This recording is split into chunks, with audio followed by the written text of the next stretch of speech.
For hundreds of years, dhows have sailed the Indian Ocean, and they're still made the traditional way here in Zanzibar.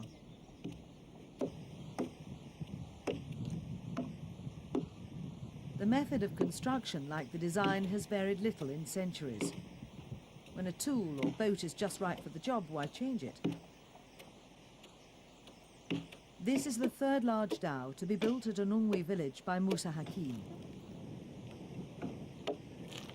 He was taught the craft by his father, and on this job is directing the work of 3 other experienced boat builders. He also has 3 apprentices on the project. The industry has a long past, and in Musa's hands, a healthy future.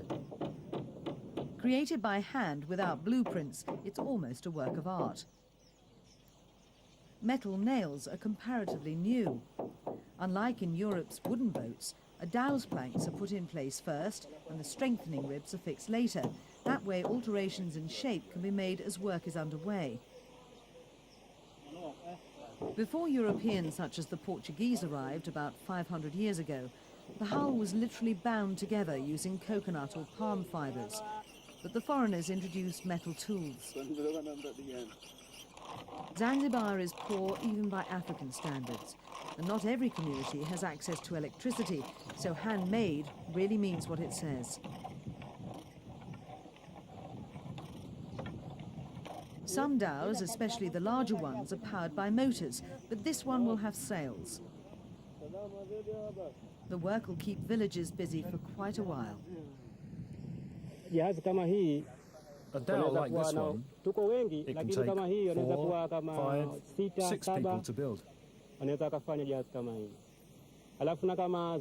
enough wood, nails, all the material required, it could be finished in about 5 or 6 months. After it's finished, we usually ask all the families of the village to come and celebrate the launching. There's traditional dancing, drumming, all kinds of things. And then we pull the dhow onto the beach. The timber used to come from local trees, but now the Jozani forest is legally protected, so supplies are brought from another Tanzanian island. Protection was granted not just for the sake of the trees, but also their inhabitants, like the endangered red colobus monkeys, some of which are monitored for research purposes. While mahogany is used for the larger dhows, the mango tree provides the raw material for smaller fishing boats. The residents of Unungwi depend on the sea for survival, and most of the village men either build boats or sail them, principally to go fishing. Although the vessel they use is traditional, the term dhow covers a great variety of boats. They're found all around the Indian Ocean, which has been crossed by Arabic and Indian traders for thousands of years. Dhow derives from the Swahili for small coastal vessel. Some Arab versions are now made of glass-reinforced plastic, although wood is generally preferred.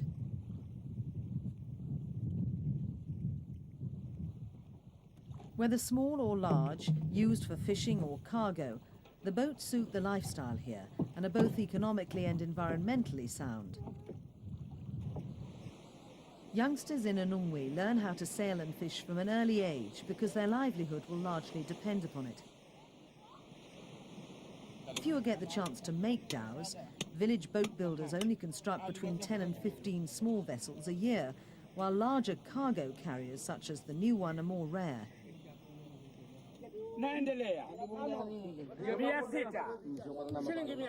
fishermen make 2 trips a day, and their catch is auctioned as soon as they return.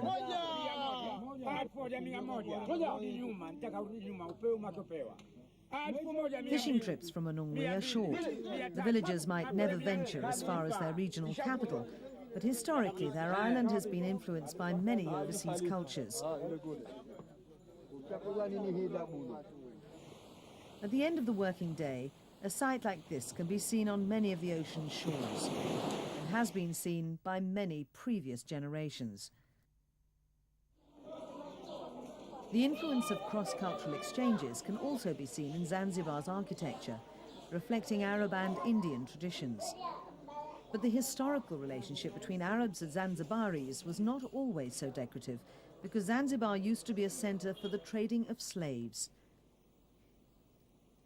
Slavery was officially abolished in 1873, but continued illegally for some years afterwards. The island's history, especially relating to slavery and other trade with the Arabs, has been well documented and preserved. The dhow played an integral part because the traditional shallow wooden boats plying the Indian Ocean made it all possible. From Zanzibar, they will be collecting items such as ivory, slaves, spices, mangrove poles, which were quite useful for the construction of the houses in Arabia and Persia. And so this way, I mean, dhow has been contributing a lot to the economic development of Zanzibar. Zanzibar is no longer the international market it used to be. Its days of glory as the capital of the Empire of Oman ended many years ago.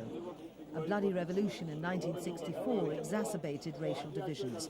But since the 1980s, the economy in particular has been liberalized. Now, as part of the Democratic Republic of Tanzania, life in Zanzibar is more settled, and people can get on with the things they're good at, like selling their produce.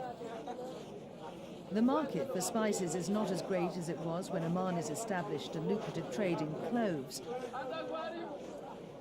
But there are still plenty of opportunities for using dhows.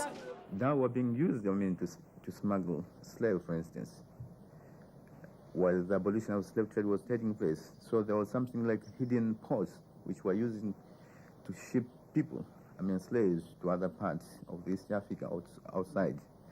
But again, even now, in terms of smuggling of items, dhows, I think they stand in a better position because normally they can enter into any port, any hidden port, compared to other, I mean, big ships.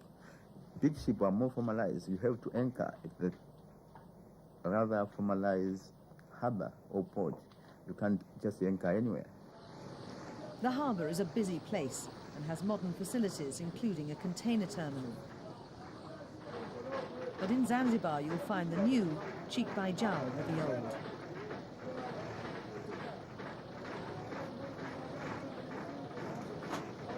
Dhows based here sometimes visit Kenyan and Somali ports as much as a week's journey away, as well as cruising to mainland Tanzania. Most rely on sails, not engines, using a crew of about 14, with the biggest vessels taking almost 200 tons of cargo. Around 3,000 people work here, and a good docker can earn the equivalent of about $5 a day. But there aren't always jobs for everyone. Business hasn't been so good for local crews because of diesel price rises and an influx of foreign dhows. This vessel came from India, where competition for coastal trade is even stiffer. The captain and crew will work for less money than the locals, while waiting for the monsoon winds that will help drive them back home for a season of trade there.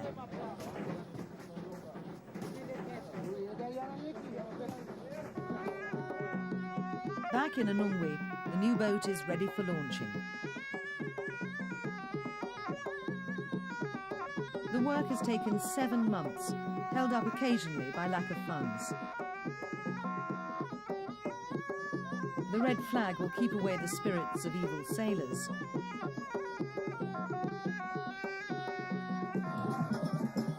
Before the vessel is moved, local people celebrate its completion while psyching themselves up for the task ahead.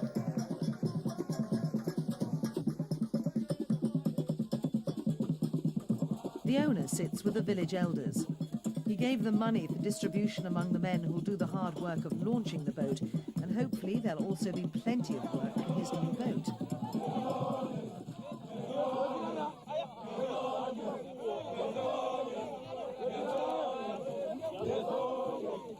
The dhow is called Mardhia because that translates loosely as polite and is a word featured in the Quran. The women take little part in the ceremony, mostly just encouraging the men. As with the dhow's design, the means of movement is ancient, but it works.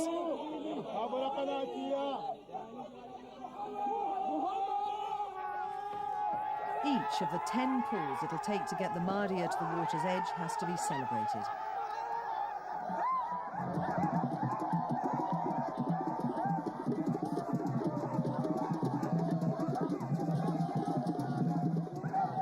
The operation began early in the morning on a day chosen by a holy man and it'll take almost 6 hours.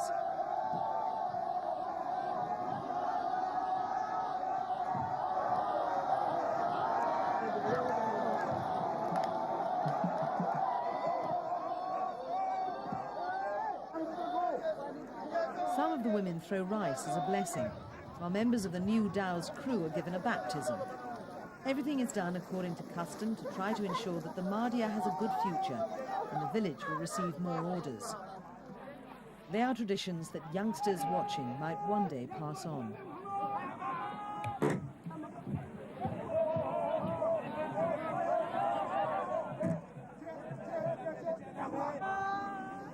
After one last heave, Chief Builder Musa Hakim will be a happy man.